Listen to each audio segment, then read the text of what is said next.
What is going on, guys, and welcome to the very first episode of Beyond the Riff, a show where I sit down and talk with some of the leading artists and influential people that are currently active in the modern metal scene.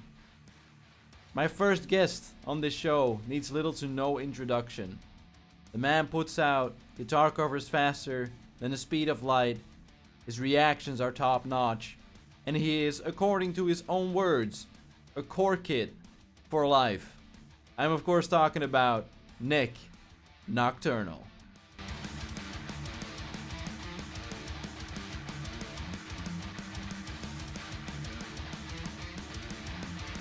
I want to thank you so much for doing this, first of all. How are you doing? How are you doing during this pandemic and all of the things that are going on right now?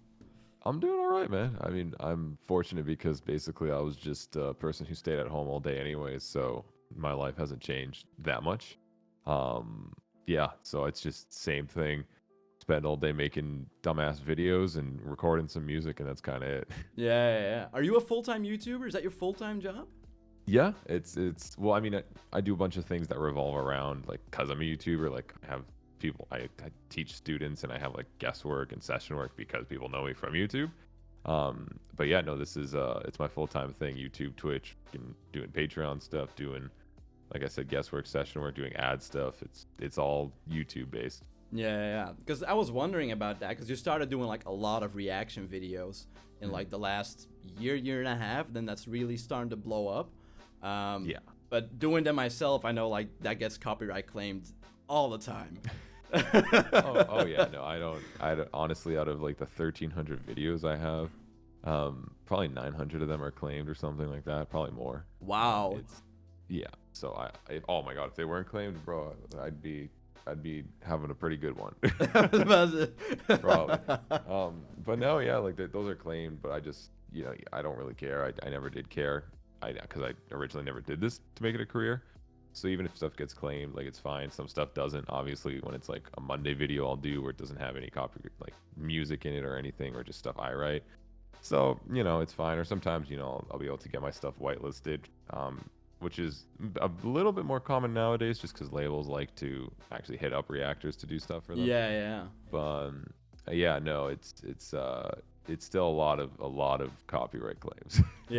Yeah, it's crazy when you see, like, it's for the dumbest things as well. Like, I got in a copyright claim recently on a video that I did 4 or 5 months ago. And it was like 40 seconds of copyrighted music in there, and all of a sudden it gets claimed. So that's just, yeah, the claiming system's crazy. I mean, and that's why whenever I mean, you know this because I put it in the message whenever I'm hitting up reactors to check out like Terminus stuff or whatnot. I'm always like, copyright claim free, guys, go for it. We want you to check it out. We want you to share it. We don't want, like, we want you to get your AdSense. We're not going to care about like the, $50-$100 you make on the video, like, even if that, from doing it, like, we don't fucking care. Keep that. Yeah. So being a full-time YouTuber, you just said, is like you didn't really do it to make a career out of it. So what was your career path? Did you want to be a full-time musician, like, or? I was actually gonna be an accountant. An accountant? Yeah, funny enough, a musician during the day and accountant during the day and a musician at night. Yeah. Yeah, I was supposed to be an accountant, but I got kicked out of my program because my grades were shit.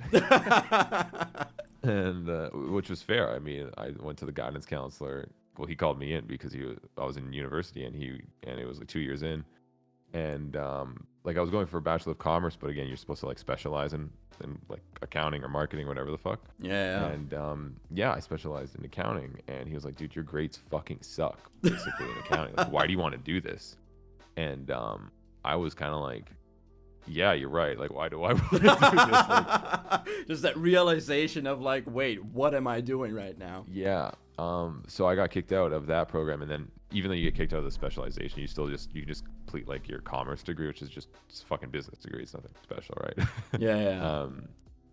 So I just was like, all right, well, I'm not gonna be an accountant now. I've been doing this YouTube thing.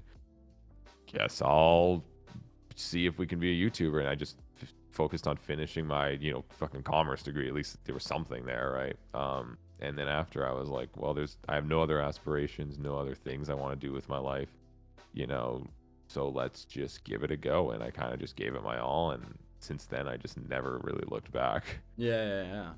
That's pretty crazy. Like, you hear that a lot though, like YouTubers having like this huge career path or like in a completely different sector, and then all of a sudden YouTube works out. But it's always nice to have that plan B, obviously.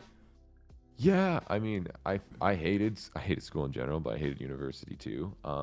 But if anything, it just allowed me to appreciate not doing it, which is weird to say, but like I feel like if I never did it, I would always have it in the back of my head, like, wow, what if I did that instead? You know? But because I did, I'm like, fuck that shit. I never want to ever in my life try to do that. And it kind of just makes me appreciate what I am doing much more. So yeah, it's weird, but I sometimes even forget I went to school. Like I literally will wake up some days and be like, oh fuck, I spent 4 years of my life doing that and I don't remember it.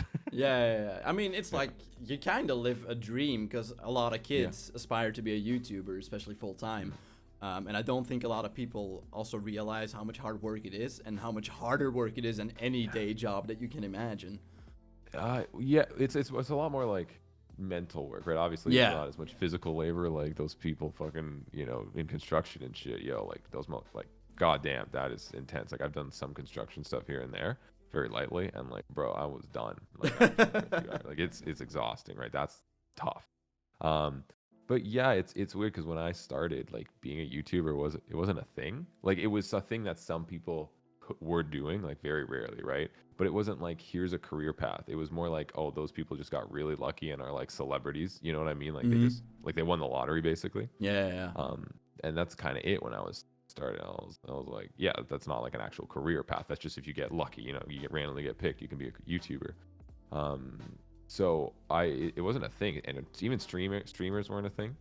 But like nowadays, like that's what kids want to be, and I'm like, that's fucking weird to me. Like that's like, oh, like I don't blame them though, because I mean, people consume content, it's fun, you want to do something you like, that you enjoy, right? Or some people, which is a bad reason to do it, is because they want to make money. Because have fun your first 4 years not making any money.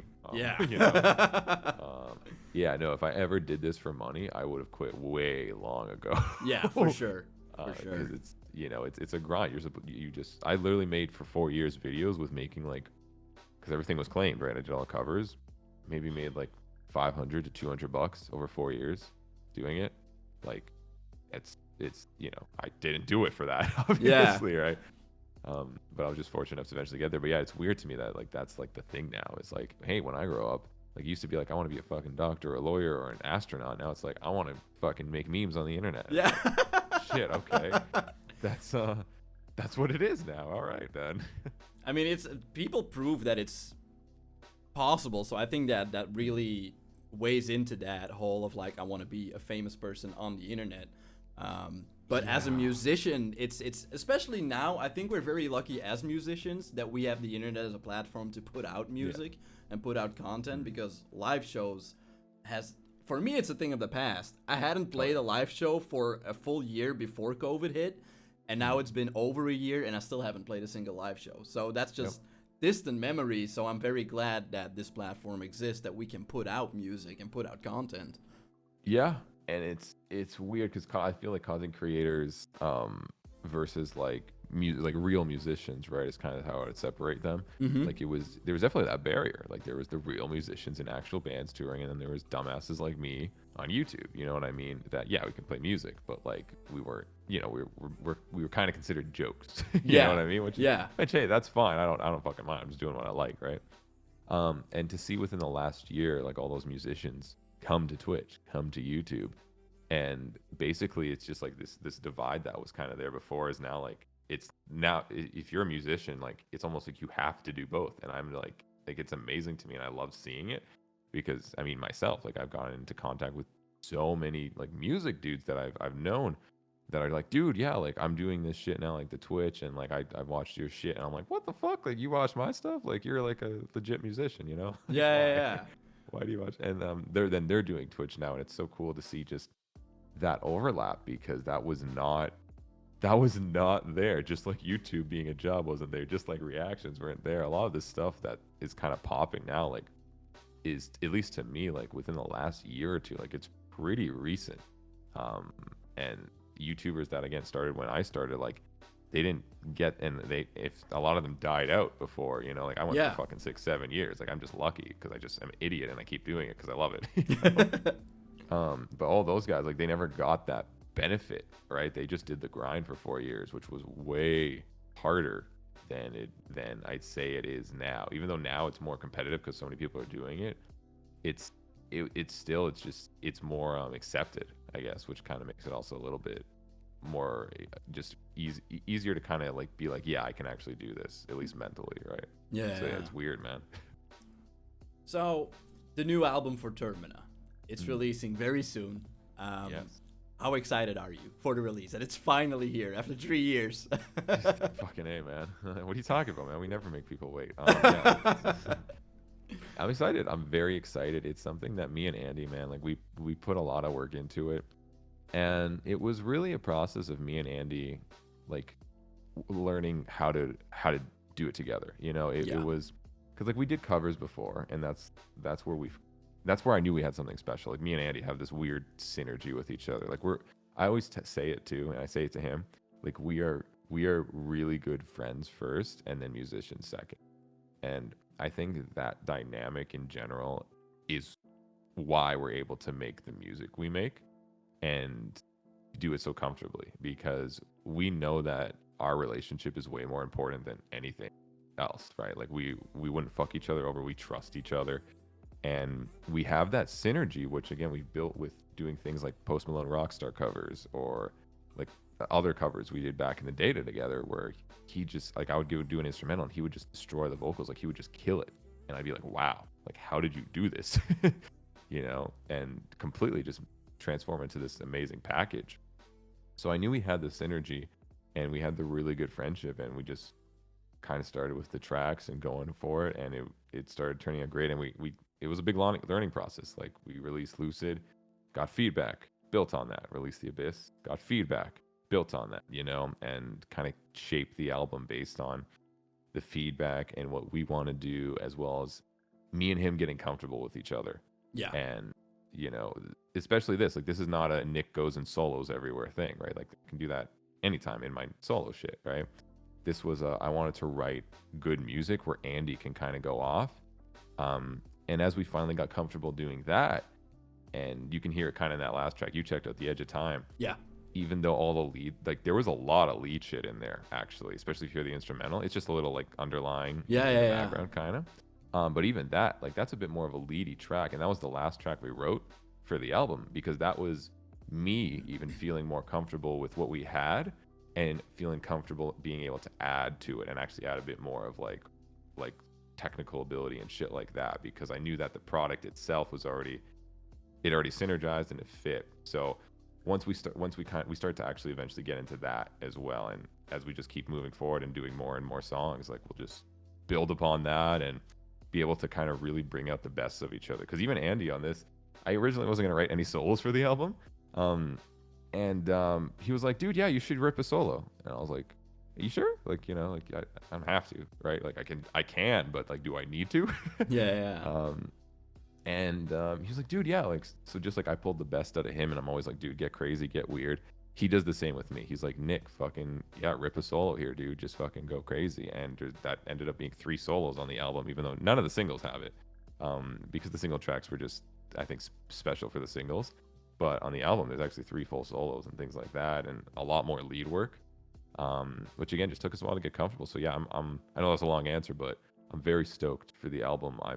I'm stoked to kind of showcase just what me and Andy have spent a long time building, and hopefully people like it, and that's all I can really hope for. Yeah, it's nice that you talk about the fact that synergy with Andy is so important, because it's very hard to have people understand that you can put 5 super talented musicians in the same room, but if they don't get along with each other, nothing's gonna come out. Exactly. Like you can be as good as a musician as you want, but if you're not feeling it with the other people, it's just not gonna happen. Yeah, and I didn't want this to be NIK Nocturnal featuring Andy on vocals. You know what I mean? Because I can go write another NIK Nocturnal album. I haven't wrote one in a while. I really need to make another one, but like I can just go write that. You know what I mean? And then just feature vocalists. I really wanted this to be me and Andy. Like it's not NIK Nocturnal. It's not Andy Sazix.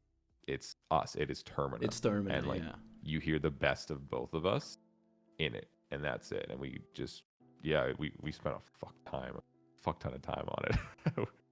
I mean, it's better like that. Like, I'd rather spend 1 year more on an album and release it with something that you're happy than releasing it soon and be like, I would have loved to have that something different. Like, I think it's very important to take the time for that, even though it's a running joke now that it took 3 years. Don't feel bad. Tool took 10 years and they got away with it. So Tool's actually good.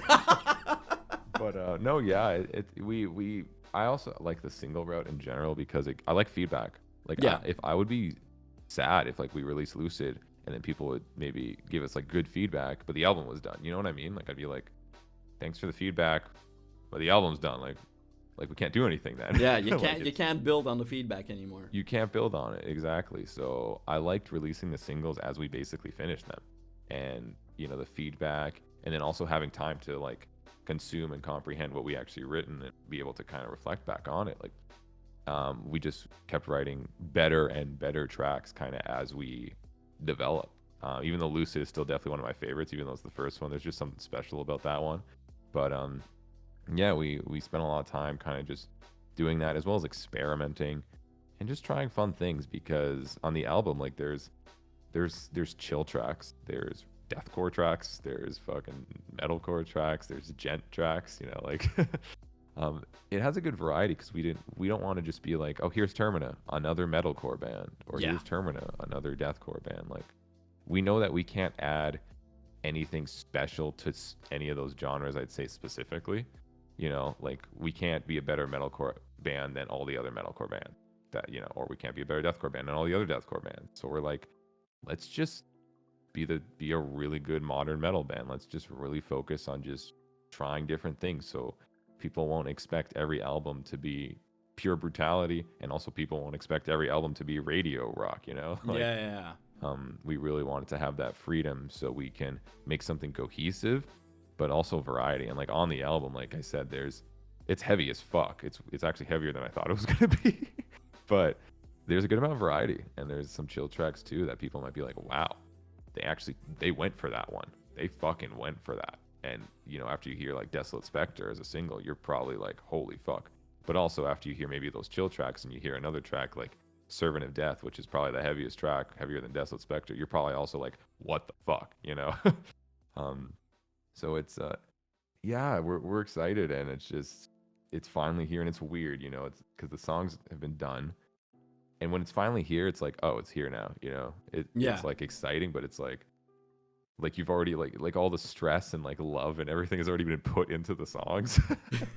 So it's like, okay, let's get it out, and just like let's finish this chapter. It's more of that kind of feeling mixed with excitement, instead of like the pure like, oh my god, like we finished this yesterday, like let's like it's it's like we've had these a little bit now, and it's just like, let's just let the people hear them. It's time. It's time, dude. Exactly. Yeah, that's amazing. Do you think it's gonna be, I wouldn't say harder to work with Andy, but Andy's gotten involved with Monuments now. How easy do you think it's gonna be to keep working with Andy? Because I can imagine that he's gonna get more and more busy as Monuments starts releasing more and more stuff. Kind of. Well, Andy's a hard worker. He works way too much. He's in like 70 bands, and it never affected us ever. And the thing is with Termina, like, I mean, it's technically like my main band, I'd say. Like, whereas like Andy's main band it's still like Makari/Monuments. But I think we both are surprised how well Termina's done. So I think for him, it's starting to like rise up their ranks. And you can tell when like in the bio, like me or Andy like go from like, this is our project, and when you list your bands and your projects and you list them kind of in order of importance. Yeah. And as soon as like you see like Termina is finally on the bio, I'm like, okay. And then you see like, oh, Termina's like before Wonder now. You know what I mean? So it's kind of like, oh, we're starting to realize that this is actually something special, like, that could have potential. And but like the thing is, it's something we'll always have, because Termina, like I said, isn't this businessy band thing. It's just me and Andy coming together to write shit. It's very much like a passion project of just me and Andy doing Nick and Andy, right? Not doing Nick plus Andy on vocals or Andy writing it plus Nick doing guitar stuff. Like, it is just me and him fully writing things together. So I even tell him, like, dude, yeah, if you need to like do monuments or whatever, like fuck, we'll take a break. I don't care if we need to take a break for like, you know, a few months or like a year or like, you know, 5 years. Like, it'll always be there. You know what I mean? Yeah. Like, it's not like we need to tour on it or anything. Like, obviously we're just excited to write. So we're already talking about the next album. But it's like, there's no rush. Like, when we get to it, man, because it's something that I want to have sustainable. I want to have Termina be there like 30 years from now. Yeah. You know, it's not like this crazy pressure thing, but just like, oh yeah, we have Termina. It's me and Andy. You know, it's just this special thing we do together, and that's kind of it. Right? Yeah. So you mentioned in your live streams that there are no specific plans to ever play live or to tour with Termina. Is there a specific reason for that, or? I mean, just we're busy. You know, like Andy's in a lot of bands, and Monuments is definitely his like touring, right? Like that's and Makari, Andy likes touring, like he loves that. Like he lives for the live show, like that is his thing. Like he feels the most alive when he's playing in front of people. I don't have that same feeling. I like playing in front of people. It's fun. You get the feeling, right? And it's hype, but I get just at writing is my thing. Yeah. Like that's where I get that, like, you know, high almost, right? That like otherworldly feeling is when I'm writing, and then I hear that track back, and it's just like, oh my God, you know, like yeah. So to me, like that's all I really care about, and even if we needed to tour or anything, like that's all I really care about anyways. And Andy already has his bands, and then there's just the obvious thing of like we're busy. Like I'm a YouTuber, I do fucking Twitch, like I have a whole career, you know, doing this stuff, and Andy's in so many bands, and it's just like we don't need to. And I know that touring is like this thing that's just built into the industry of like, oh, you release a record, you tour, right? You promote it. But I mean, I see it sometimes more like, unless you're hitting these huge shows, like what would we do, right? We would each take like a month off both of our lives, go get a fucking van, have to pay session musicians, go to a show, you know, probably lose money, like lose money. And then all you do is you spend the whole day preparing for a show that you play for like 1 hour if you're lucky, right? And then you go to the next place, right? And again, that whole idea is interesting because like I would love to discover and like fucking see other parts of the world in general. But in terms of it being like part of the grind, I feel like it's so fucking exhausting. Yeah.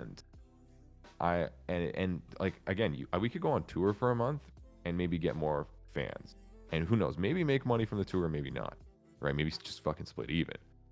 Or I can spend that month just like, I could probably make one like reaction video and get the same amount of people to just go follow Termina as we would if we played like on tour for a month. You know what I mean? Like, it just doesn't make sense in our position. And plus, like, I just like being home. I love home, and I like being able to, you know, shower or take a shit in, you know, my toilet and not fucking worry about that kind of stuff. Yeah. So yeah, unless it's ever like this crazy huge opportunity, which again I'm not expecting. We're not a big band or anything. We're just a fun project that people seem to like.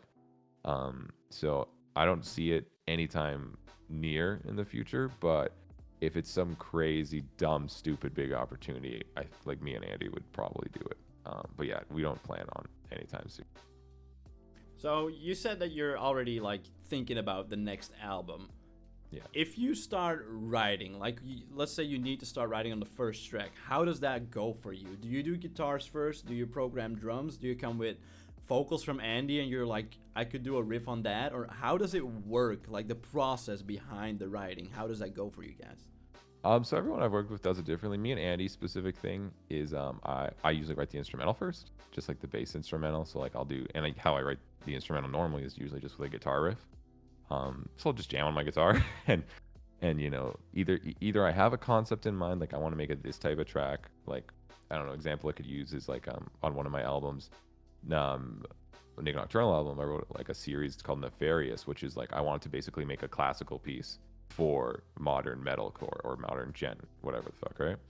So like that, I come with a very specific mindset of like kind of how I want to organize things and riff and create melodies. But a lot of time I just jamming on my guitar and I'm just having fun trying to search for riffs. Or I come with a melody in mind, right? And then I'll either replicate that on guitar or I don't know, put it on like a piano MIDI or some shit. Or, which is much more rarer, I'll think of a groove.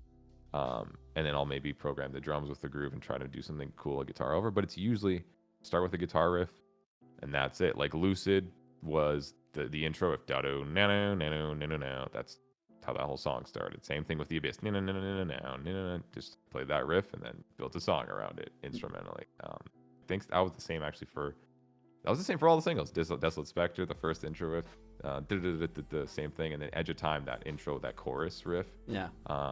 Same thing. I came up with that first, and then built a fucking song around it, and that's it. Yeah, I think that's one of the big pros of obviously being a YouTuber or being someone that works from home. You have all this time that you can work on music and on your ideas. But what I learned for myself, I can't stay focused for long. So if I work on a track for 2, maybe 3 hours, after that I start to drift away and the ideas just don't come anymore. Do you have something that you do outside of music that like refreshes you, like that freshens the mind, keeps you? Yeah, I need to refresh my mind or I get really bored. I get bored really fast. So just because of all the shit I do in general, even though it's all kind of revolved around music, but like whether it be making a YouTube video, right? Even my YouTube content is kind of variety-esque.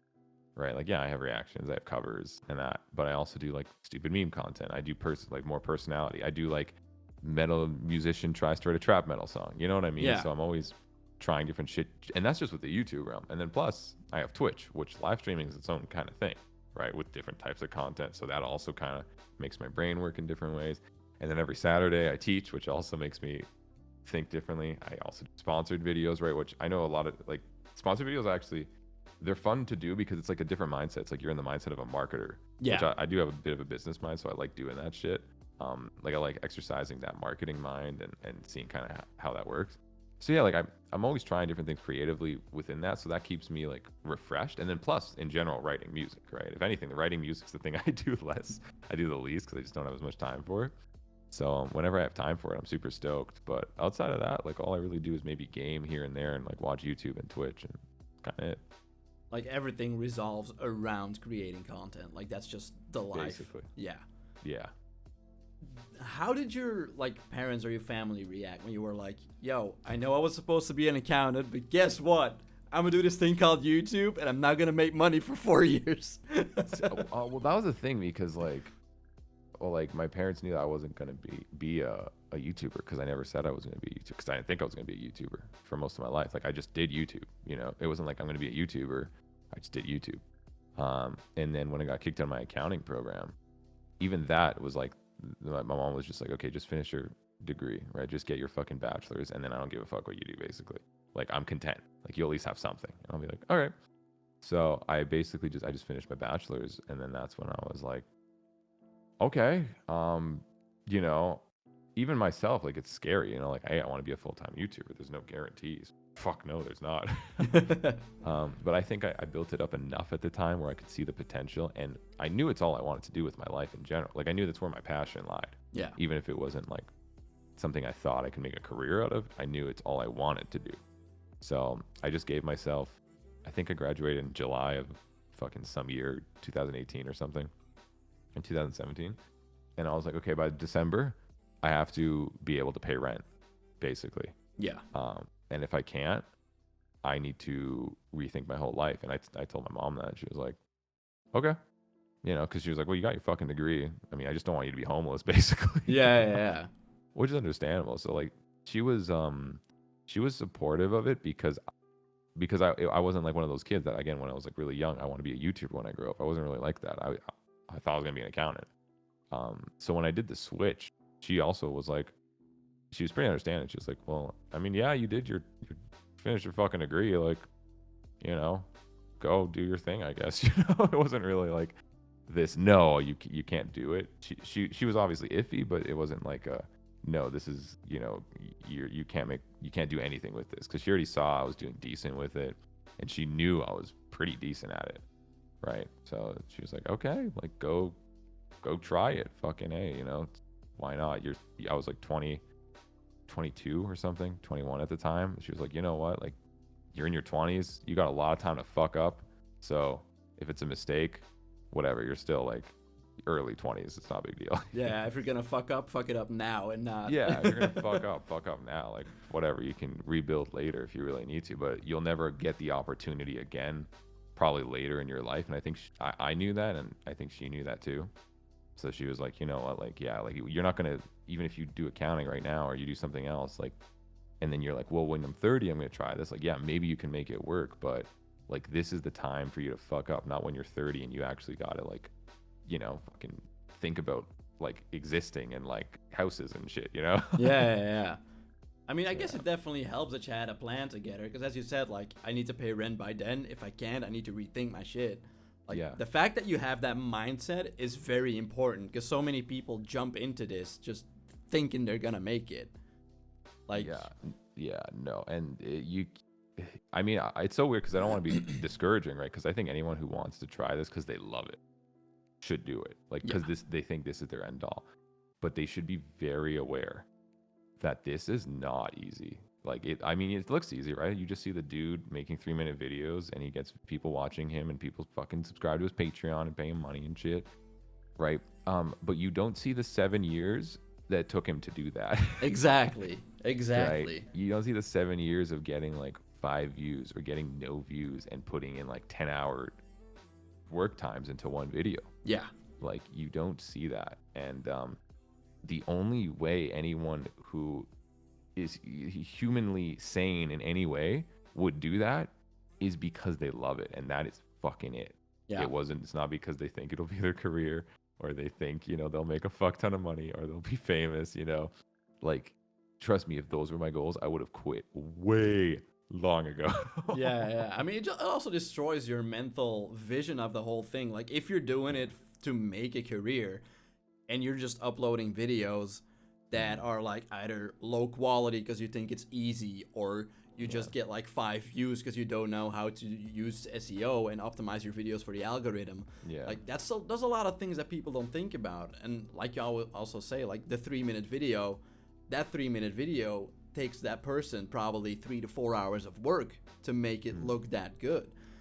Yeah. And it takes a while, and people, you don't see it. So like, if you like, you gotta, and I always say this, like, what people ask me, Nick, what's your advice to people trying to do this? Like, you better fucking love it. Yeah. Because that is the only thing that will keep you doing it. Other than that, there's no logic.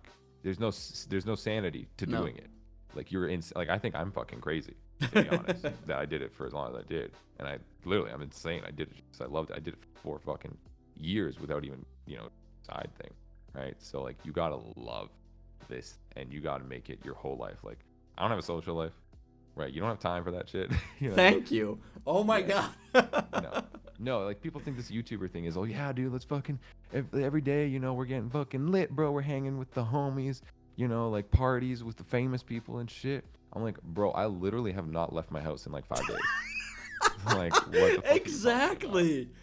Oh, that's so refreshing to hear from like another YouTuber. Like, yeah, a lot of people think the same way. Like, a lot of my friends, like, why don't you come to parties? Because I have 7 videos that need to be out by next week. Yeah. No, you gotta, it's weird. You gotta be kind of fucked up to be a YouTuber. Like, you gotta be really probably antisocial. You know, you gotta be kind of to yourself. Like, people would be like, hey, like let's hang out. And I'd be like, yo, no, I gotta fucking do my YouTube video. You know, like, you don't have a social life. But it's not like you're forcing yourself not to have a social life. It's just like, you kind of prefer just doing what you love instead of going and partying that night. You know, it's like a weird thing. So yeah, I'm fucking crazy. And yeah, you don't, like, some people maybe have that lavish life, like if you're like the big YouTubers, or like your channel revolves around that. But even that, man, it feels so kind of like, you know, like, it's a lot of it's kind of faked up. Yeah, 100%. It's not it, you know. And if you really care, like, who the fuck cares? You're just doing what you love. Like, it's all that other stuff is extra. Like, yeah, it kind of can, that stuff comes and goes, right? And so you can crash and burn if you really want, or you can just kind of ride the long wave, and which is what I've been at least doing, is just working at it and doing it, trying new ways, and trying not to be a dumbass. Well, being an idiot on the internet, but not being like a full dumbass. You know? Yeah. It's a. I mean, you're obviously doing it really well because you're making a living out of it. And it's like you say, like, I mean, even the super big YouTubers, even in the musician, let's look at Jared. Jared is like massive and had like his success like 2 years ago with all the meme videos. And then he started doing more relatable content, and you can see the graph just slowly going down. Is that something you're scared of? Like when you reach your all-time high, let's say like you're on a road to 500,000 subs now. Let's say you pass that, you go to 1 million, 1.5 million, like you actually blow up. Are you scared that you're gonna hit that point of no return where you're like, I gotta work even harder and even longer now, and one day it just all falls apart? I mean, I guess that's always in the back of somebody's head. Even if you just in general own a business, right? Like you never know. But I kind of have shifted a bit of a mindset for that because I'm just like, you know what? I'm just really fortunate to be able to do what I do now. So I'm just gonna fucking enjoy it. You know, all good, enjoyable things come to an end. So I'm just gonna enjoy it best I can, and always look forward and adapt. And that's something I think I've spent a lot of time trying to do is like adapt. Like, what are people doing? Right? Where are they? What type of content do they like? What type of content do I like? Because even me, like, I'm lucky because I'm a big fan of YouTube and Twitch. Yeah. Right. So I'm very lucky that I can see what's new, and I'm a fan of that type of stuff. So I instantly get in the mindset of trying to adapt that. Like, again, my best example is like, I recently did that video, fucking trying to make a trap metal song. Yeah. Right. Why hilarious, by the way. Well, trap metal seemed cool. It seemed kind of newish. It seemed like it was new in terms of popularity, but it's been around a little bit. And that type of content in general is a different type of perspective of me. It's like I'll take you on an adventure kind of thing. Yeah. You know what I mean? Like I just press the camera, just let it go, and basically, you know, chat. Well, I call it chat because Twitch, but like, you know, people just follow me on the journey where I don't even know what's happening, right? And that type of content I know is very in it because I know I love watching that type of stuff. That's really like Twitch streamer kind of thing. And a lot of Twitch streamers do that and then they post it on YouTube. So I do a lot of that. I've been trying to adapt a lot of that stuff, and it seems to be working, which is nice because again, that's what people are doing nowadays. It's what I like to watch. It's what I like to do. And even myself, like I get sick of doing the same thing. Yeah. Like I know that's coming from a person who's done covers for like 7 years and reactions, but that's why I've done covers less, right? Because it's just like, I want them to be special. Yeah. Like I'll never not do them because I feel like it's special. Like now when I do a cover, it's like, it's this weird thing where I feel like I can kind of get in tune with like younger Nick, you know? Yeah. When like I was in that mindset of that grind before and like a new song would come out and I was so stoked. So it's just a different kind of thing I enjoy doing, even if not as many people will watch it, right? I'll always get more views on the reaction than covers, even though the reactions take me like 1/4 of the time as the covers do, right? But it's just how it is, and that's fine. So I think adapting is really important, and I know I'm a person that I love adapting. I keep adapting best I can, and just keep doing different weird fun shit. And if one day it just crashes and burns, well, had a fun fucking ride, man. That's kind of it. Yeah. It's all I can hope for. So talking about the covers because you did covers for 7 years. Yeah. You have two types of covers. Either you cover the song before it releases, or you cover the song that's been out for 10 years. Yeah. Now, when you go about covering a song, like you did the new Gojira track. Yeah. And I think that was it less than 24 hours after it came out? It was fast. Oh, probably. I wouldn't let it take longer than that. Like, I have a good ear for music and for learning music by just listening to the track. But less than 24 hours is extremely fast. How? I just gotta know. How? So yeah, usually I do. Actually, I've been Twitch streaming those now. So I try to learn them within an hour. But like the thing is when the songs come out, like first of all, I'm in Eastern time zone. So a lot of these songs come out at midnight. Yeah. Right. Like the day before. I'm fucking sleeping, bro. I'm not going to do a cover. Like, I'm going to go to sleep. So I wake up, like 10. So that's already 10 hours later. But then also it comes out midnight in all respective time zones. So like the people that are like fucking 12 hours ahead of me, technically, when it hits midnight my time and I'm about to go to sleep for another 10 hours, those people have already had the song for like 12 hours. You know what I mean? It's already come out there.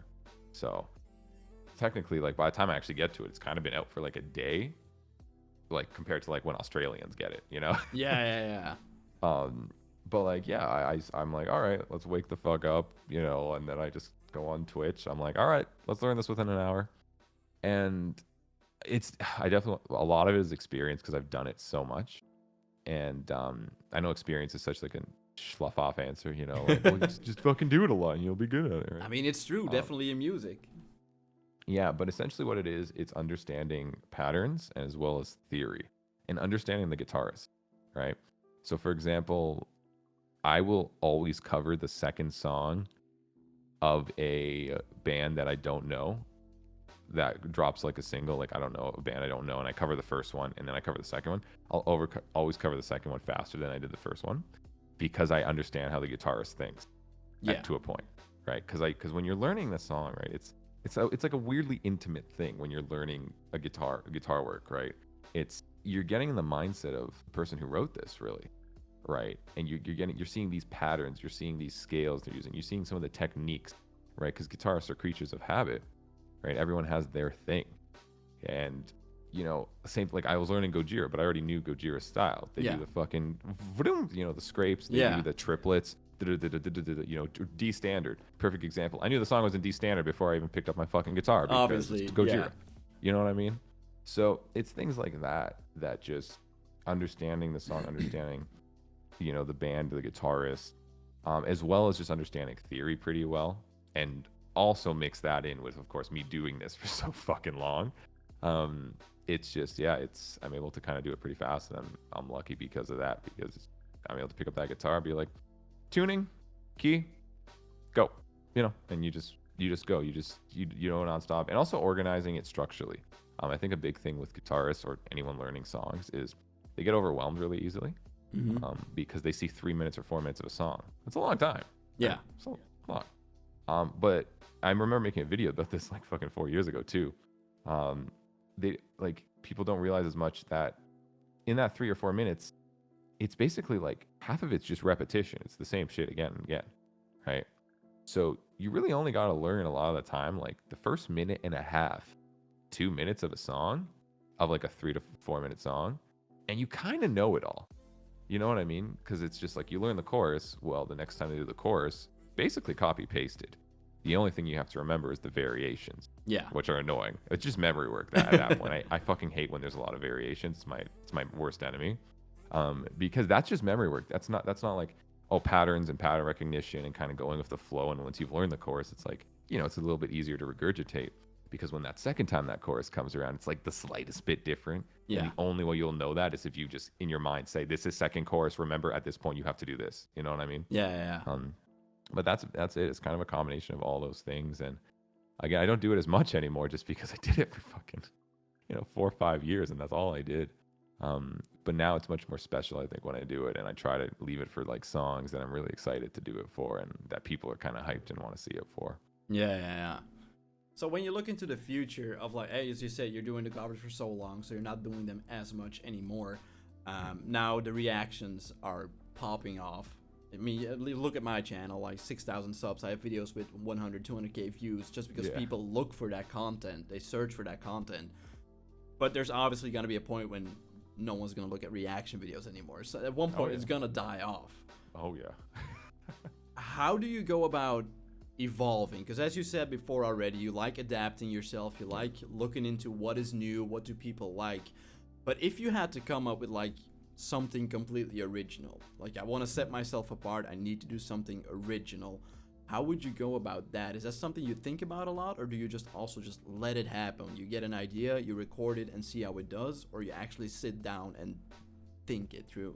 It's a mix of that. I think it's a mix of thinking like, what can I do that's fun and different a little bit, as well as just like if I think of a dumb idea, and I sometimes just go for it. And sometimes those are my most successful videos, like fucking Slavic metal. Like I had to think about that a little bit, but the thing is, it was like a joke. Most of like my best videos are ones which I like are like stupid like things I think of in the second. I'm like, that's fucking dumb, and I laugh. And then I'm like, wait, that just made me laugh. This must be fucking hilarious. So, and then I just bring it to life. And that's kind of it. Like Slavic metal was that thing. And that is my biggest fucking video ever. Yeah, that so went random. insane. Insane. It went insane, bro. And like, fucking totally the vocalist is, because I don't know what the fuck's happening in Russia on the side of it, right? He's like, dude, this is on Russian MTV. And I'm like, what the fuck? Dude? No like, way. Why? Yeah, you told me it was on Russian MTV. I was like, what the fuck, dude? That's insane. So it's things like that where, again, like, does it have any logic to it? No, because if you look at that video and you look at the rest of my channel, like, it has nothing to do with Slavic things, really, you know? Like, I am Slavic, like, my background's Slavic, and that's the only reason I came up, like, with that kind of mixture, right? But that's kind of it, you know? It's just going with the flow. So I'm not really worried, and even reactions, like, that's why, even though I know I do a lot of reactions, I'm like, I don't consider myself a reaction channel, like, at all. Like, I try to do variety-esque content. Yeah. Because one, I get bored of the same shit. And two, it just gives me more options to just be an idiot. And yeah, like, perfect example, covers died. Like, no one does covers anymore. There's me, Joao, and like Robin. Like, that's it. You know, like, guitar covers are dead. No one does it anymore. And it's sad. And it's again, that's something that used to be popular. Right, that not as popular as reactions because there was like a higher barrier to entry with guitar covers. You have to fucking play the guitar. Yeah. But not that reactions are easy, but anyone can do a reaction, right? Regardless if you even know music sometimes, which is cool. Like, I like seeing people be creative and stuff, but there's a lot of them, right? So yeah, no, like, covers are dead, and same thing. I just adapted. All right, well, reactions. I've already started doing them. Let's do that. Focus more on the meme content stuff, and you kind of just go with the flow. Yeah, whatever dumb idea I'll have, like, fucking, I did something on Twitch recently where it was, I titled the stream this, I learn any riff you send me within 5 minutes, or I gift 5 subs, basically. Right? Oh yeah, I saw a part of that. Yeah, so I'm basically gambling with chat based on me believing I can learn any riff they suggest, any riff, within 5 minutes. And of course, people are suggesting Polyphia Goat in the obviously. Fucking obviously. I'm like, you bastard. But even something like that, again, it's just like it was fun and refreshing, and I call that like very Twitch content. Yeah. But I converted it to a YouTube video. Yeah. That's Twitch streamers do nowadays, and I really like that dynamic. So I started doing that a little bit here and there. And yeah, that video in itself, like, you don't. Like, I don't think I've ever seen somebody do that specific thing. Maybe they've done, like, you know, the gambling of chat in general, right? Like, if I do this, then I give subs, right? Like, that's not a new concept, but I haven't ever seen anyone do that. Like, I learn a riff in 5 minutes, or I give subs, you know, like, I give chat money, basically. Yeah, right? Yeah. So doing that was really fun, and it also it was a rush because it's exciting and it's something different and new, and my chat's excited because it's something, you know, they get to experience, and it pushes me as a guitarist as well, because again, they gave me fucking Polyphia, they gave me After the Burial stuff, they gave me Dance Gavin Dance, like, they gave me some fucking crazy shit, right? And some stuff I got and some stuff I didn't, and it's like, when you lose, you got, that's it. Yeah. Right? But the pressure's on. Like, when those 5 minutes were going, I was fucking like, you know, like, I barely even looked at chat sometimes. Like, I'm just like, fucking like, what is this? What is this? What is this? Okay, go. And sometimes I'd get it, and sometimes I'd lose. And I'd be like, fuck, and there's nothing you can do, right? But it turned out into good, fun content, and that's kind of what I am thinking moving forward. And yeah, you just gotta adapt. And if you're really so stuck on the ways and what worked at one time, it won't work forever. No. Right? Like, people, I have a lot of homies doing reactions, and they're only reactions, right? And yeah, same concern. Like, I know that will die eventually, just like everything else does, and especially because it's very oversaturated. Yeah. Very I've never seen like, whether it be guitar meme content or any. I've never seen any kind of content as saturated as that. No, it's insane. Because it's so accessible. Yeah. So people will just eventually be like, okay, I'm sick of this, and I know it will happen eventually. But hey, until it happens, I'll do my thing. You know, people will do their thing, but, you know, word of warning to people that's their only thing. Learn to adapt for the long term. Yeah. That's all. learn to adapt, or somehow be so good at the reactions that it's almost you. You know what I mean? Like, it's no longer like me. Even if reactions die, people just want to watch it because it's you, and even though they might not watch any reactions anymore from anyone else, they'll just watch it because you did it. You made it your own. Yeah. Right. And that's the only way I think it would survive. And other than that, like, you gotta fucking adapt, man, or you're fucked. Yeah. I think Keem is a very good example of someone that people will always watch. I think so, yeah. Keem is like, he made it like, it's very digestible what he does. Very short videos. He doesn't go for the 8-minute mark for the monetization or anything. He just loves looking at new videos and reacting to new songs. And the fact that he destroys his entire bedroom with it is just something that it attracts people. It's like you said, like, set yourself apart. I think one thing that me and you can build off a bit is because we have the knowledge as musicians and as bedroom producers, as they call us. Like, we have the insights in the music. We can provide value to people that are looking at those videos, like, oh, that song is mixed like that, or these riffs are like that. Like, we can provide those insights. But like you say, there are a lot of channels that are only doing reaction videos that will die off. Yeah, it's tough, man. And I mean, you know, best of luck to those guys. A lot of those dudes are my homies, you know. They're just doing reaction channels, and they're doing great. But all good things kind of come to an end unless you just adapt, you know, unless they just want to enjoy the ride. That's cool, and maybe build it. Maybe they'll adapt into their own thing where it's like, again, they own the reaction channel, the reaction scene. I hope they do. You know, I myself am surprised even how well my reactions do, because again, like, I'm not even like a reaction channel. I'm not really a reactor. I people even still know me kind of a bit more as a guitar cover guy, which is even funnier because I haven't really focused on that in like a few years as much, right? So it's cool that people like watching that, but if you know, if you don't adapt, or you don't have something that's so special that people will stick with you, you know, you're gonna be in trouble. I mean, Anthony Fantano, I think, is a great example of a dude who did reviews, right? A lot of people that used to do reviews a bit more of like albums. Yeah. And I don't fucking remember any of their names, but I know Anthony because he's the dude. Yeah. You know what I mean? Like, and that's it. Even though I don't watch reviews ever of albums, I'll watch his because it's him, you know, and I feel like that has a long lasting, he'll be there for a while with that, and he'll keep it entertaining. But hey, everyone else that was doing that, where the fuck did they go?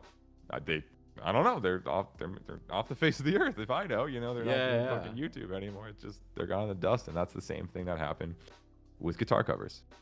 I knew so many fucking people doing guitar covers back in the day. So many guitar covers, vocal, everything covers, and last men standing are me, Robin, and Joao. Literally, it's hilarious to me because where did everybody go?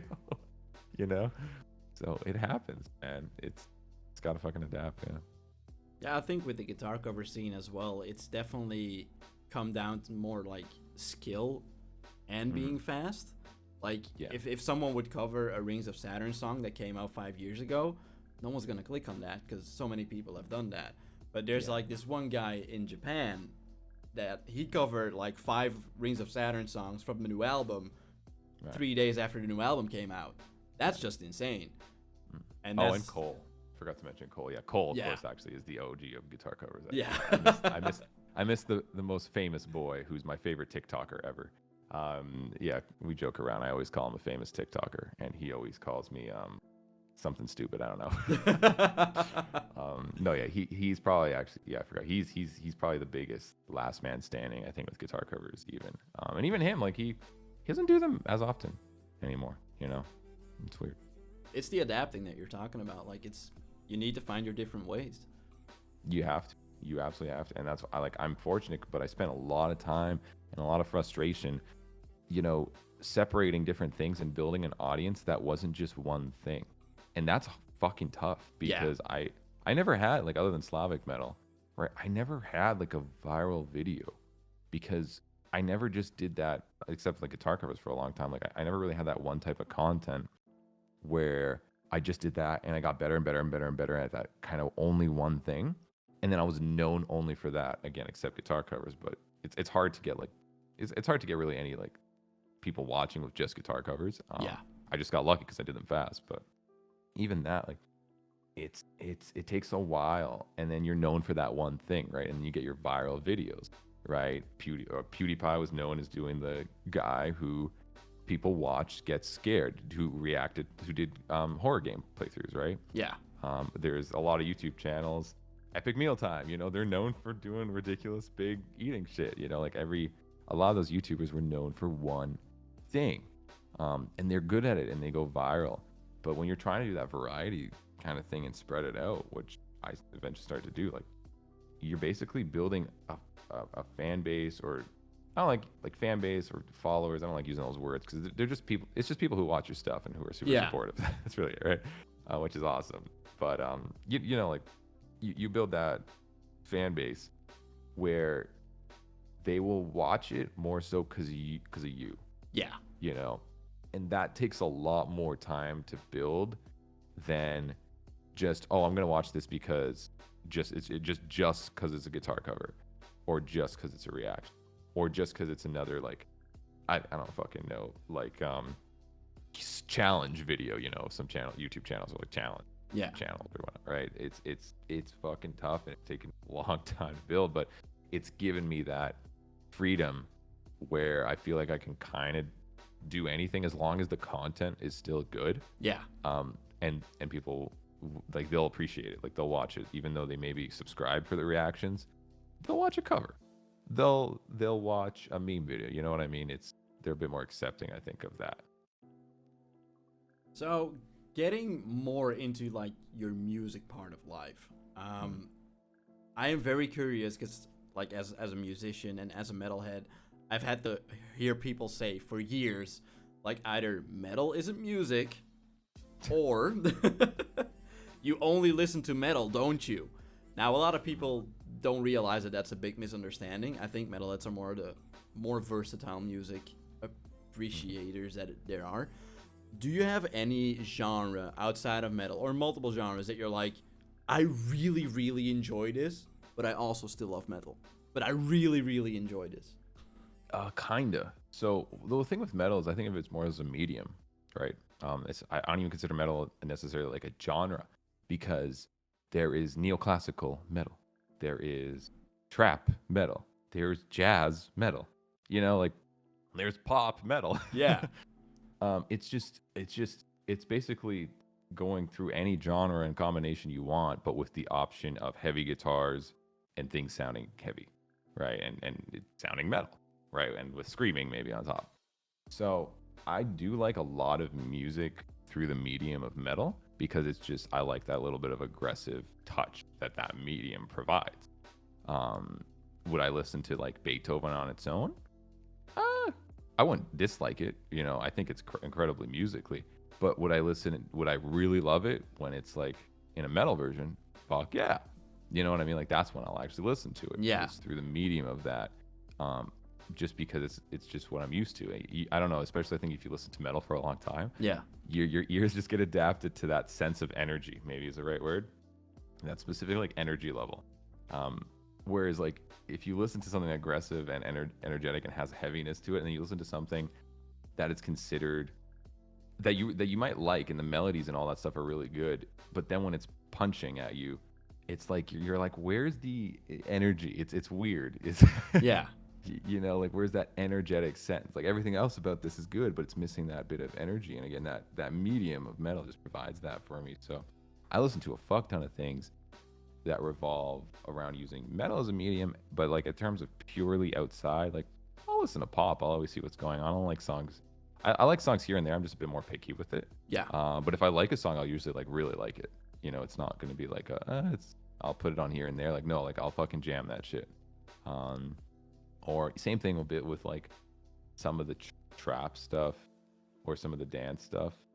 And then jazz by itself. Again, I wouldn't listen to jazz, but hey, metal jazz, fuck yeah, let's go, right? So yeah, outside of that, not as much. It's usually always through the medium of metal, but there's so many flavors that I'm basically listening to everything, right? Yeah. It's just through that specific little heavier medium, because I just enjoy it a little bit more, and that's really it. Yeah, so you don't have like this guilty pleasure in like pop music that you're like, oh, I listen to this, but my friends can't know because I'm not cool. Oh, you have to have friends for that. No, anything I listen to, I don't consider it a guilty pleasure because, yeah, I mean, if you consider it in terms of like socially a guilty pleasure, I guess so. Like, there's probably a few things like fucking. I don't really like Taylor Swift that much, like her stuff, but she released that one song, Willow. I really like that. Like the guitar work was really nice, and like it kind of had like almost like a, you know, in Scandinavia, it's lost in like Scandinavia kind of feel, like in the Icelands and some shit like that. Yeah. And it like I was like, that's really nice. I like that. Or like Post Malone or fucking yeah, stuff like that. Like I enjoy definitely, and I guess if that's guilty pleasure, then sure. But I don't. If I feel like guilty pleasure implies that you're embarrassed about it, kind of, or like you're ashamed of it. Whereas like I do not give a fuck what like other people think about what I like or what I don't like when it comes to music. If I like it, there's a reasoning for it, and that's kind of it, and I'm cool with that. Yeah, I think one of the reasons that we're able to appreciate so much music, as you said, through the medium of metal, is one point. But I also think because of the fact that you're a musician yourself and like produce music and all of that, like you know what has been done to come up with a song. Because I can hear like a lot of pop songs and they all sound the same chord progression, same vocal melody. And then there's like that one song and no one will like it because it's different than all the rest. And you're that's it, because that took work and effort. I think that's really something. I feel like metal is so malleable. You can turn it into anything. And that's why I really like it, because you can do country metal, you know, trap metal, fuck whatever, Black and Death, grindcore metal, like whatever, right? Like you can literally incorporate any single noise or influence you hear and just metalify it, right? It's so you can do whatever the fuck you want with metal. Whereas like other mediums, like pop, it's pop. Like it's, you don't hear trap pop really, you don't hear classical music pop is really, you know what I mean? Like it's such a harder medium to transform and blend. So that's why I get sick of those those as mediums way more, because can't transform them as much. No, it's just a lot of the same. Yeah. Right. Whereas again, metal, you can literally transform it into fucking anything, and that's why I love it so much. Because if not, I'd probably get sick of it too. So as a musician, I know that a lot of different genres have influenced me over time in finding my sound and doing what I do now, which eventually ended up being Djent in a bedroom that no one will ever listen to. Have you had that in your life, like the path of music where you started with like for example, my dive into metal was like the CD someone gave to me. It was AC/DC, and back in the day I thought it was the heaviest shit ever, because oh my god, it's not the radio. And then you go into Metallica and then Slayer, and then you start listening to death metal and then deathcore, and then now we've come like Djent and Thal with 9-string guitars that literally like brown notes are happening in the music industry right now. But it has come a long way. Like, did you have a path like that in your life? Because I know you mentioned in the Loudwire video the intro from Sweet Child of Mine for Guns N' Roses. You played it on Guitar Hero and you were like, this is what I want to do with my life. Yeah, I had a lot of phases with me. I had a weird path. I feel like some people could relate to it, but I think a lot of people won't as much. My path went like punk, weirdly enough. Like a Blink-182, Rancid, NoFX when I was really, really young. My cousin would play, and all the music I was inspired when I was younger was my cousin, because he would just play it, and we'd play video games in his room, fucking being losers all day. It was great. And so like he put on that kind of stuff, and then he put on from their classic rock as well as we had Guitar Hero. So it would be like punk was kind of my phase, and then the next phase for me was classic rock. So Guns N' Roses, like Eric Clapton, as well as like kind of Rolling Stones and stuff like that. Like I really enjoyed. And then from there, my bro started playing like As I Lay Dying and like Alexis on Fire and Under Oath. So I went from punk, classic rock, to I guess kind of metal because of Guitar Hero. So like heavy metal, like Metallica and stuff. But I didn't actually spend as much time as most metalheads do in that era. I skipped through the Metallica phase pretty quickly, and I went straight to metalcore, and that's why I'm so fucked up. That's why. All right. So yeah, I hit that metalcore phase / like post-hardcore, as well as also like Rise Against, which is still more punk but still like the angstier side of stuff. Mm-hmm. And then that was my biggest like influence I think I've ever had, was like the metalcore phase of like As I Lay Dying, All That Remains, Kill Switch, all those bands, as well as then also like not metalcore bands necessarily, but like Disturbed and Avenged. That those bands to this day are still probably my biggest influences because they just had such an impact on me at that age. And then from there, I had a lot of different phases that were, you know, some longer than others. I had a Milo Death phase, so like Insomnium, Dark Tranquility, In Flames, yeah, Flames. And then from there, I had like a symphonic metal phase, so like Epica, Nightwish, Camelot. It's weird. It's so weird, right? Not a lot of people would expect that. And then I had the Djent phase, so Periphery, basically Sumerian core. Okay, Periphery, fucking After the Burial, Veil of Maya, all that. And then I actually had the crab core phase. I had it pretty late. I was about to say, that's the other way around. Yeah, that's what I'm saying. That's why I'm like, it's usually not the path most people have. Like, I discovered shit in a really weird way. So I had the crab core phase pretty late, actually. It was after the Djent phase, because it was Sumerian, right? So you'd see all that stuff on Sumerian, and you'd be like, what's Asking Alexandria? You know? So then I had like the Rise core, Sumerian core phase. Then from there, the Prague phase, so Dream Theater, fucking every other band that has 70-minute songs. And then I just kept expanding, you know. I randomly hit up fucking, I don't know, groove metal. I've had some industrial metal phases. The whole spectrum, basically, eventually I've kind of gone around.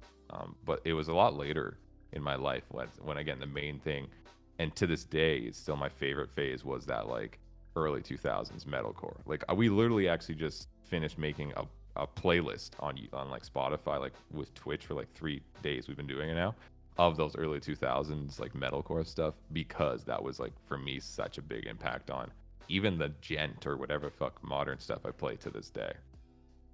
Now the Core Kid for Life merch makes a lot more sense now.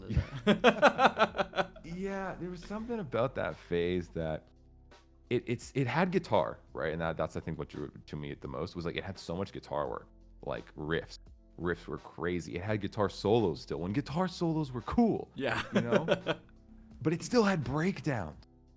And it also had like screaming, but also had very like epic baritone choruses, you know, like Kill Switch, like fucking Howard's voice, stuff like very commanding, right? So all those things, I think, still makes it one of my favorite eras of metal ever. Yeah. And I haven't seen another genre or era of metal that like had all those things as well as they did it back then. So it's just like, it stuck with me for so long. So I guess you kind of got influenced and inspired by basically everything, but like the core part is still something that really stuck on you. When you started writing music, and I know no one finds their sound right away, but let's take Termina as an example. Like, when did you know, like, all right, this is the sound I want to go for? Because you're obviously experimenting with different genres, as you said on the album as well. So your sound has to be pretty versatile, because a metalcore guitar doesn't sound the same as a Djent guitar, but it still has to blend in together. Yeah, so I still to my day don't think I found my sound, but people say otherwise. They're like, oh, that's so, even when I watch reaction videos, I think even in yours, they're like, oh, that's so Nick. You know what I mean? And like, to me, I'm like, what? What the fuck? Like, I don't notice that. It's weird for me, right? Like, I still don't consider like I necessarily have a sound. But it's so cool that people think I do. I guess that's special, right? Like that's special to have a sound. Like, people can see like, oh yeah, I hear that guitar work. That is so this person, right? So I feel special that I, you know, have been told that I have that sound, even though I still am like, what the fuck, you know? Like, I don't know what it is. But I essentially consider myself a person with a metalcore base always. Like, that is my home, is metalcore, right? Yeah. So I'll always have that as like the base foundation.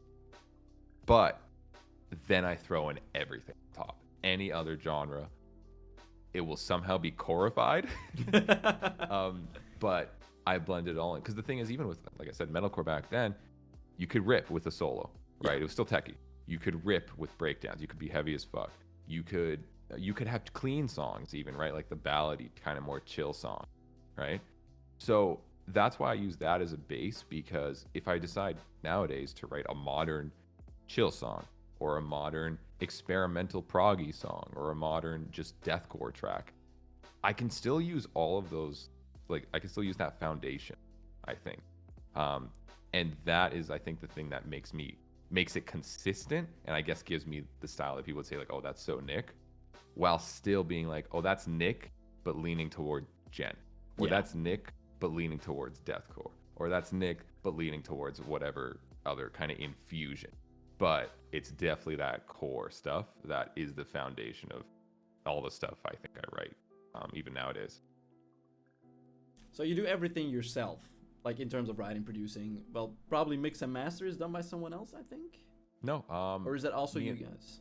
It's just us. Yeah, no, we do everything ourselves. Literally video everything. Is our dude Patrick Lawler, who's actually a magician. Like we filmed those videos with iPhones in front of white walls. White wall, yeah. Yeah, like I don't fucking understand that. He's insane. I love him. He's the best person ever. So he's like an unofficial third member, as we always joke about it.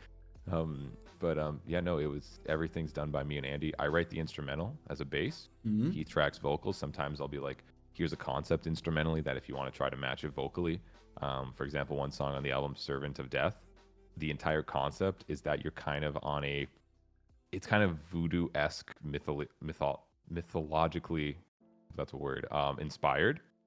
So it has a weird voodoo sense to it in terms of like the melodies and the ambience, and it's really fucking creepy. But also the concept of it is that you're on an island and it's like a cultist kind of thing happening on there, right? So I basically gave him the instrumental with that concept, and then that's a case of where Andy like just rolled with it, and like the lyrics are like fucked up in like a really fun way, you know, and it's like brutal and heavy, and like even during like the pre-breakdown, which again you guys will hear when fucking album's out in a few days, it's just us screaming, like shrieking as if there's like a sacrifice happening and stuff like that, which is so fucking weird and cool. But yeah, like it's sometimes I'll give him a concept, or sometimes I'll just be like, here's instrumental I wrote, go for it, you know, Andy boy, do your thing.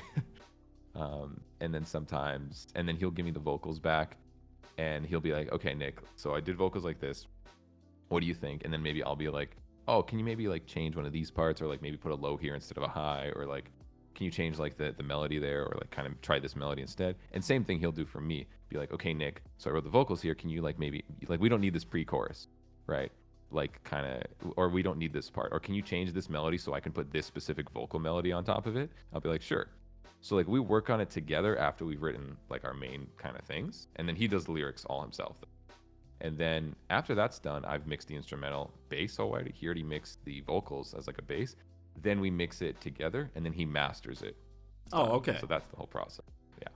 That's pretty cool. It's also really cool that Andy being a vocalist and you being a guitarist, like it's still cool that you can provide feedback to each other. Because I know some people that would not know what to tell their guitarist when it comes to like, can you change it up? And they're like, yeah, how? Well, this just needs to fit. No, I think that's very important. And like, he's a very talented and versatile dude. And that's why like I push him. He pushes me too, and I push him. I want to get the best out of him. I want, like, cause he does shit that no one knows he can do. And it's hilarious because some people have only seen him in Makari or his other bands where he's only singing. You know, or even some people have only seen him at Monuments, which he's still screaming and singing. Yeah. But he's not doing this deathcore shit, you know? Like, he's not doing these lows that are, like, shaking the earth. And he can do crazier shit than that, too. And I'm always, like, I'm pushing him, and I know his limits. And I think he has shit that I don't even know yet, right? And same thing vice versa. Like, he's always pushing me to try new things and try different things and to just give it my all, kind of, and have fun with it. And we just adapt, and that's where it ties back to the idea of me and Andy having that synergy, with each other, where it's like trust is first. Like we're like best friends first, basically. And with all of that comes the same goal. Our goal is to make good modern music the best we can, and we don't spend time bickering on like how we get there, if that makes sense. Yeah, it's just we trust each other. So if Andy's like, Nick, can you take this out? I'll be there for a second and I'll be like, are you sure? You know, like, are you sure? And then he's like, dude, yes, we don't need this. And I'm like, okay, you know, and then I'll think about it and I'll take it out but I'm like, I trust him. You know what I mean? Like, we trust each other as the point. Yeah. So if he says that and he really thinks it's better, even though like I've listened to the song so long with that in it, I'll be like, okay, I trust him right now. Like I trust that he wants the best end product. And he does the same with me, where I'm like, Andy, try this. And he's like, that sounds stupid. And I'm like, I know, but try it, you know? And he trusts me. So he'll try it and he'll sit with it. And same thing. It's like, wow, that actually did work. Yeah. So we really trust each other and we always build upon each other. So we have that synergy, and that's something that's taken us a long time to build. And that's why also people always ask, like, where's your bassist? Where's your fucking drummer, bro? Like, it's just adding another variable to the equation. You know, it's like we're spending like we spend time just working on our relationship, and we've already known each other for like 4 years, right? And we're still building on that, getting better at it creatively, seeing what we can do together. As soon as you add a new variable to that, it's tough. Yeah. It's tough, man. So we just want to do the best we can with us before we ever even think about, you know, adding another person for it, because we still have so much to learn working with just each other. But even what we have accomplished, it's crazy. It's just us. Yeah. That's fucking. So in terms of writing music or creating music in general, let's just look just at you, not Termina, not side projects, like just you in general as a musician. Has your approach changed over the years? Because you've been doing music for a lot of years now, and a lot has changed in terms of gear, the way you write music has. I mean, we used to write down on paper. Now you have Guitar Pro where you can write everything down, and it saves it and it plays it back for you.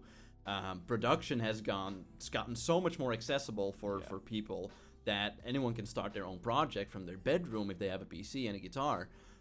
Has your approach changed to that? Like, for example, going from tube amps to digital amps to no amps at all, just using an interface. Like, has your approach changed in that at all? So I got lucky because I came right into the digital age. Like right when it was starting, using like free plugins and shit online back in the day. So like when I was younger, like, I had like this little shitty Vox, like real amp, right? But when I actually got into it and I started to record at like the age of like 13 or 14, that's just when plugins started to really exist, and like Cubase and things like that. So I was brought into that age basically when I started writing. So that was normal to me, right? It's like being able to put on headphones and record a whole song while no one else could even hear it in my house. You know, my mom couldn't be like, what the fuck are you doing playing that demon music, right? So like that was pretty normal to me. And same thing over the years, like, because I'm a fan of YouTube and Twitch, and I keep up with content that I'm a fan of and I adapt, I try to do the same thing in the music world, right? Like, I'm a fan of new music. I listen to it all the fucking time. I'm reacting to bands all the time that release new shit, right? So because of that, I'm always seeing what are people doing. Like, oh, there's electronics. Okay. Oh, people are using drop E now is literally like the normal tuning. Like, it's fucking weird. Even in metalcore, right? Like drop E for some reason. It used to be drop C and it was drop B, you know, if you were a little edgy back in the day. And then it was all of a sudden 7-string. So drop G was like the metalcore tuning, right? And nowadays it's drop E on an 8-string or 7, and it's like, fucking A, man. Like, oh, like, so even just adapting to things like that, it's just, I'm used to it. You just adapt. You're like, oh, this is what people are doing now. That sounds cool as fuck. Okay, let's go. And I just go with it and try to do fun things with those kind of influences. And you'll hear some of it definitely on the Termina album. But yeah, like, electronics are huge nowadays. Fucking low tuning is obviously huge nowadays. Polyrhythms are huge. Yeah. Drummers basically being gods is huge now. Like, if you're guitarists are okay. Like, you can still like just kind of hit zeros and you'll be fine. But if you're a drummer, even if you're in a metalcore band, you have to know how to fucking play black metal shit. You have to know how to play prog shit, how to play jazz shit. Like, it's crazy if you're a fucking drummer nowadays, the standard. I love it because I don't have to fucking do shit, but the drummer does, right? So it's just even adapting with that. Like, you'll hear metalcore songs and then they'll like take like a black metal blast part and you're like, you know what I mean? So I'm very I'm okay with that because I had all those experiences listening to all those genres growing up. So I see now how they're infusing them all. And I'm like, I can spot it. I'd be like, okay, this, or even like, I don't know, Loathe for an example. This is Meshuggah, Djent plus Deftones, right? Okay, Yeah. got it, right? And a lot of bands I can kind of do that pinpointing and be like, I know what this is. Like New Bring Me the Horizon is old school metalcore / post-hardcore plus the Doom soundtrack, you know? Yeah. Plus pop or whatever. So being able to analyze it like that makes it more malleable for me, or easier to kind of just take and understand. And then I just adapt it to whatever I'm doing. I'm sure Termina 2, I'll use some fun fucking Mick Gordon synth shit mixed in with heavy ass chunky Meshuggah breakdowns while doing a polymeter that makes no sense, and then having a clean catchy singing chorus with a black metal beat in the back, you know? Like you just adapting and seeing what the fuck is new is kind of it. You better put an Eskimo cowboy dance beat in there too. Like I need Termina with dance beats, bro. You don't understand. Dude, I would like, again, like if it sound, that's the thing, like I'll get as weird as possible, and that's what I love about what me and Andy have been doing. Like we promote each other, get weird. Yeah. Right. Then that's what we did with this album, is like there's soft shit, there's heavy shit, there's a lot of variety, and we did that on purpose. One, because we don't like listening to the same shit all the time. Like we listen to a variety of things, right? And two, we don't want to be known as just here's the deathcore band, right? Oh, yeah, I can't wait for their next deathcore album. You know, like, yeah, I don't want that. Like some bands can do that really well. Like Brand of Sacrifice, they're a deathcore band, and they're fucking gods at it. They're killing right? it. Yeah, and it's like, I'm not gonna try to compete with that. You know, like, I'm not going to, because we're not gonna win. What's the point? Yeah. Right. And it's like they are so good at it, and they love that music, and it's like, dude, yeah, fuck that. I'd rather take that influence and put it in like a song or two, with a mixture of other stuff. Yeah. You know what I mean? For an album. So like we like different shit, and it's because of that we just always want to try new shit and experiment, and we're going to keep doing that and adapting, so we're not stuck in this box. Like people are going to be like, new Termina's coming out, I wonder what it's going to be. You know, I don't want it to be like, oh yeah, well, even though everyone was reacting to The Edge of Time, and then the soft part comes in and they're like, okay, I know Nick, there's going to be a breakdown soon. Like that's my only weakness, is they'll know that when they know how I set up for breakdowns, kind of. But other than that, you know, I still want it to always be like, wow, new Termina, I wonder what the fuck this is gonna be. Not oh, okay, here's, you know, another of the same fucking exact song I heard last time, right? So, but the important thing is to still be cohesive with, which is really tough, being different-ish but cohesive, and that's something that we spent a lot of time on the album, and I feel like we did a comfortable balance. Mm-hmm. The singles are kind of a good example, even though there's still way weirder shit on the actual album. But that's the concept I think we're both going to take forward, of not being scared of doing a chill song, and then the next song is one of the heaviest deathcore songs we've ever written. You know what I mean? Yeah. And like everything in between, basically. Yeah. I think that's pretty cool. I mean, I respect that on artists, like not writing to the safe formula. Yeah. Like a lot of bands do that, and you can tell that bands die off like that. Like everyone, especially younger bands, they're like, oh, we gotta do this because this is what's hot right now. And they'll do it, but they'll stick to that, and then in 2 years they die off, and like, yo, what happened to that band? Well, I don't know. Like, yeah. Well, to me, the safe formula is more so a concept. I like to come it down as every song should have a hook in some way, and every song should tell a story. Yeah. Because those are things that I think are like eternal. Like I think that will always exist in music. Good music, again, most of the time will always have a hook. You know, whether it be a chorus or something else. Where like I even consider like a hook, like a screaming chorus can be a hook. Oh yeah. Like in Desolate Spectre, we have dun dun, like that's our hook. Yeah. You know, but also tell a story, because that's something we've done for generations as humans, right? Is we're good storytellers, or we like good stories, right? Even fucking mythology. I like to compare it to, you look back and you look at mythology, and yeah, there's fucking stories of like, I don't know, fucking giant ass snakes picking like fucking sharks out of the ocean and eating them, you know, like it makes no sense. Right? But it's like you like it because it's the storytelling process of it. You know what I mean? So like the structurally how it's kind of being told. So as long as structurally we tell a story and it makes sense. And lyrically, of course, too. I'm not even speaking lyrically yet, but of course, lyrically, Andy's really good at that. So making sure that happens too. And there is a hook usually, like that is my safety method. Other than that, it's fucking free. You know, it's free game. Like whatever works. But we gotta definitely at least make it a good story. Or to me, that's not even a song. Yeah. It's just a piece of music, right? So yeah, that's what we try to focus on more so than like, oh, we have to have a verse, chorus, like that shit. Like we don't fucking care. Like it sometimes ends up being that because that is the structure that will tell that story the best. Yeah. Right. But that's really it. Yeah. That's pretty cool. It's a pretty cool look behind the scenes of Termina.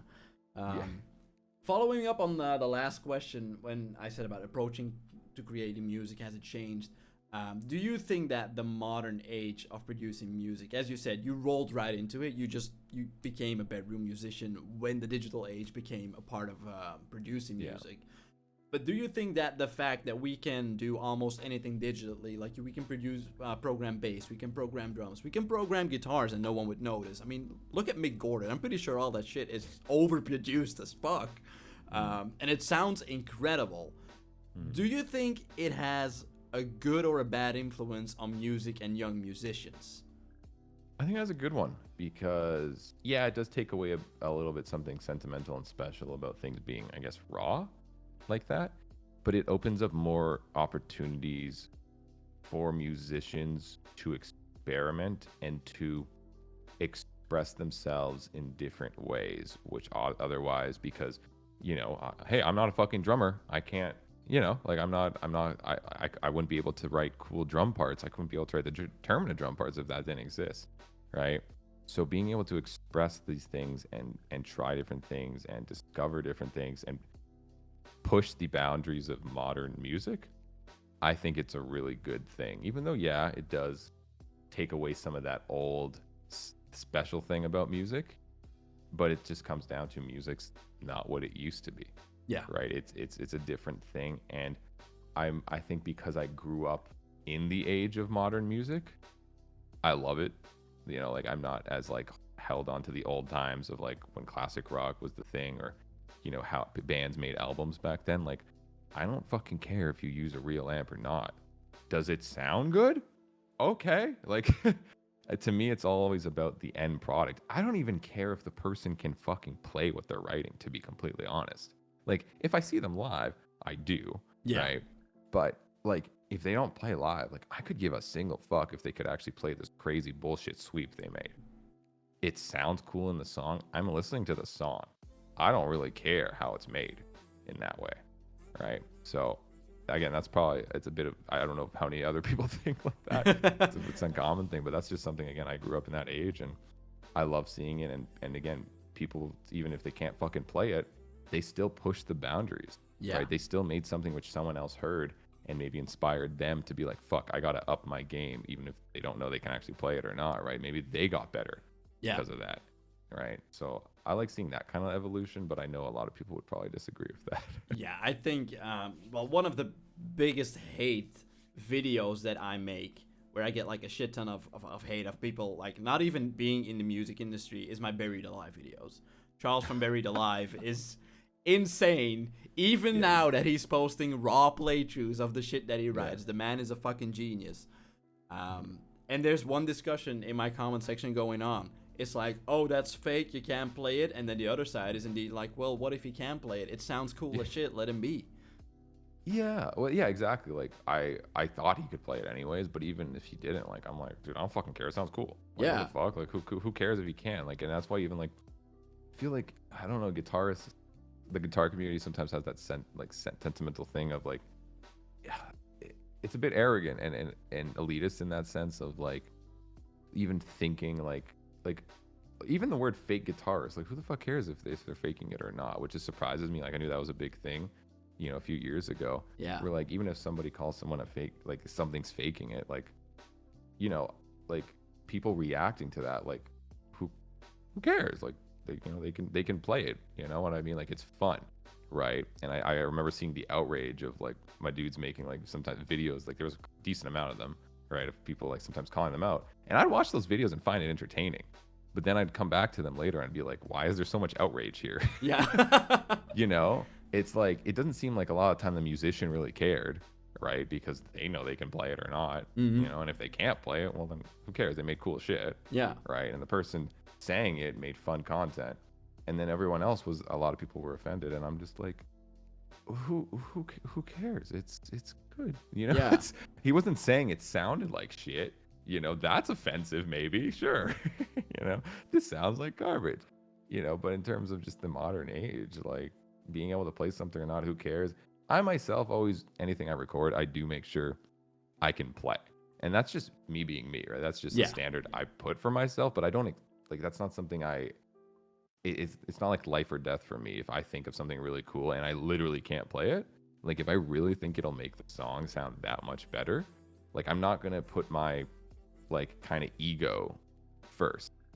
You know, I'm just going to be like, you know what, this is best for the music. Oh, best for the music. There you go. And that's kind of it. Just right? record If at I ever half speed have and to- Yeah. Again, yeah, that's something I don't actually do, but like if I ever ran into that situation, like I'd probably be like, you know what, if this really matters that much and makes it sound that much better, I'll figure out a way to play it one day. yeah. Like, fuck it. Like, who cares? Because it's about the music in the end. It's about, does this sound good? I don't fucking care how it got there. Does it sound good? Yeah. Yeah? Awesome. I'll listen to it. And that's it. Yeah, I think most of that hate has come with the modern scene. Yeah. Of people being able to program anything that people always assume like, oh, you probably programmed it. And you can see it like in the stupidest things. If someone posts a new song they wrote in the Gent group on Facebook, it's a group it's full of positivity and happiness. You'd enjoy it. But like 40% of the comments when there's like a crazy part, like, oh, can we see a live video of that of you playing that? I'm like, why? Why do you need that live video? This song is absolutely amazing. Why do you need it so much?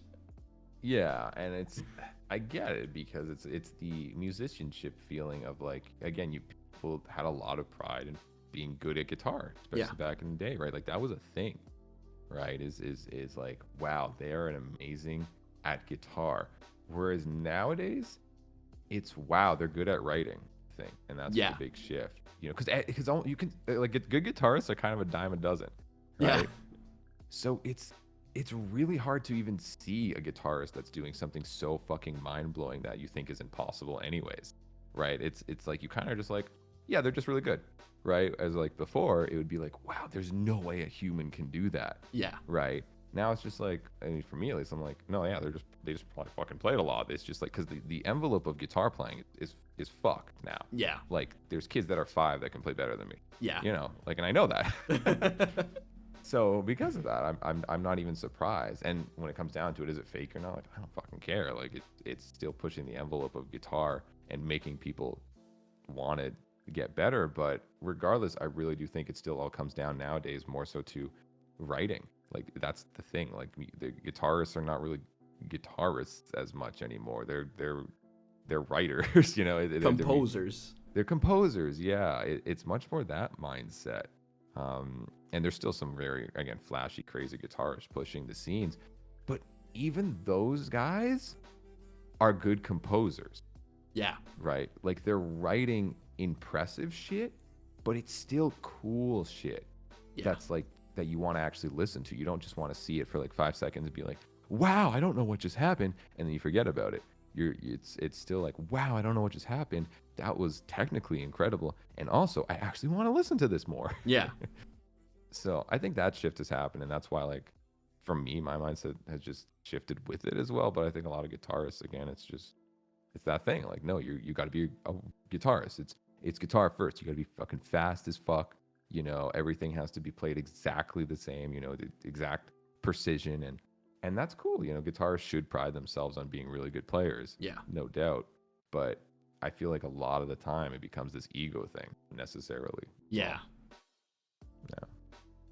Okay, Nick, so we got to look into how you write music, what you do in your daily life, which is basically also music and creating content. You're a real YouTuber. You don't go outside. You don't have a social life.